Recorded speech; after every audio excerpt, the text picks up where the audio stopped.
ازيكم يا جماعه، عاملين ايه؟ النهارده احنا جايين ايفنت تبع بي بي تي في، دي الشركه اللي ماسكه لنا الشانل بتاعتنا على اليوتيوب يلا ميديا. طبعا جايين في التجمع الخامس، فندق هيلينان لاند مارك.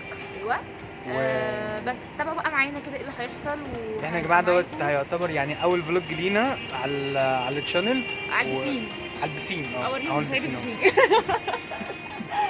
بس احنا بنفكر ننزل البول بقى، طبعا الايفنت والكلام ده وننزل البول على طول. كان نفسنا تبقى خلود معانا ودعاء واحمد بس هم للاسف عندهم حاجات تانية فما عرفوش يجوا. شيكو افندي على الطلاق، شيكو افندي وربنا قلب انت والناس اللي معاك. حبيبي يا شيكو، حبيب قلبي. انا دخلت عملت الايديهات لشروق ومريم.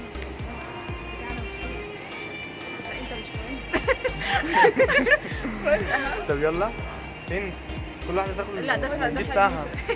فين سعيد؟ مش لازم انت بالضروري على فكره. بصوا يا جماعه، مش عارفه انا قد ايه سعيده وانا بلبس البتاع ده. احنا اهم على فكره. طب وانا قد ايه سعيد لابسني حاجه؟ يا سلام على الجمال، خبيت الرومانسيه اهو. وطبعا جبت لكم نوتس. استنوا يا كوكو، انت مهم على طول. النوتس بتاعتك يا سعيد. ماشي، وجايب لكم اقلام. انا اخر مره نسيت الشركه والله العظيم لما الشركه ظبطتنا. ده اللوجو يا جماعه، اللوجو بتاع الشركه. يعني ممكن امشي ده. ماشي، استنوا عشان في شهيصه فلاشات. بتوع الفلاشه دي مش محتاجه حاجه، فانا هضطر ان ما انا جاش اديها لك. الايفنت ده خسر. معلش بقى يا دعاء، معلش يا دعاء دني، مش أحمد هنعرف ناخد لكم حاجه. ماشي. احنا كده بقى يا جماعه، يلا خلاص داخلين عشان الايفنت هيبدا جوه هنا.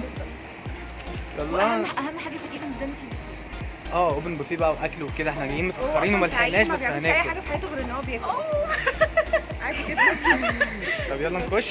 الناس كلها جت كده. في هنا جايه عمر شاور واحمد شاور ومحمد كيو، في هناك الحاج ضوي وعلي جولان والشبوكشي ومحمد كيو ومحمد وسلمى لولي.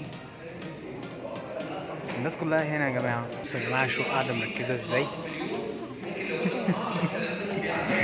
انت قاعده مركزه ولا قاعده جعانه؟ انا بصراحه انا عن نفسي جوعت يا مريم. كدابه.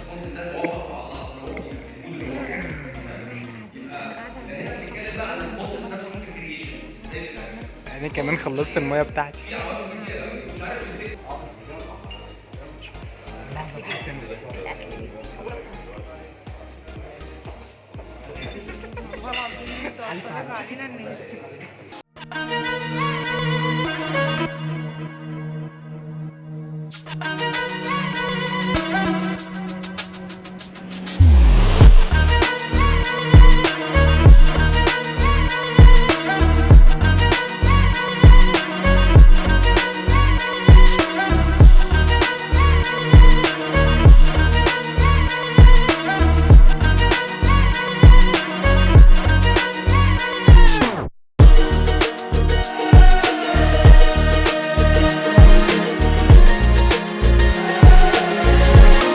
لسه دلوقتي مخلصين الايفنت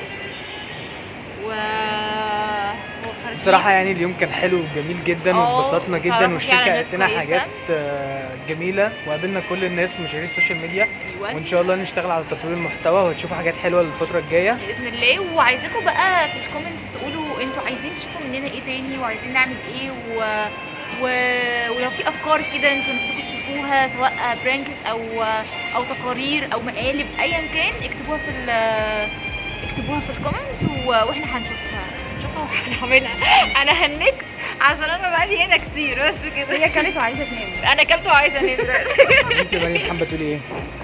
ولا اي حاجه، بلاش طب ايه؟ ومتضايقه قوي بقى ان انا ما خدتش صور الصبح في المكان ده. يعني دلوقتي الصور بالليل طالعه وحشه قوي، طالعه كده غامقه كده ومش حلوه. مش عارفه الجاكيت ده ماله عامل اني كده زي فريد شوقي. ايه حاسه ان انا عندي عضلات.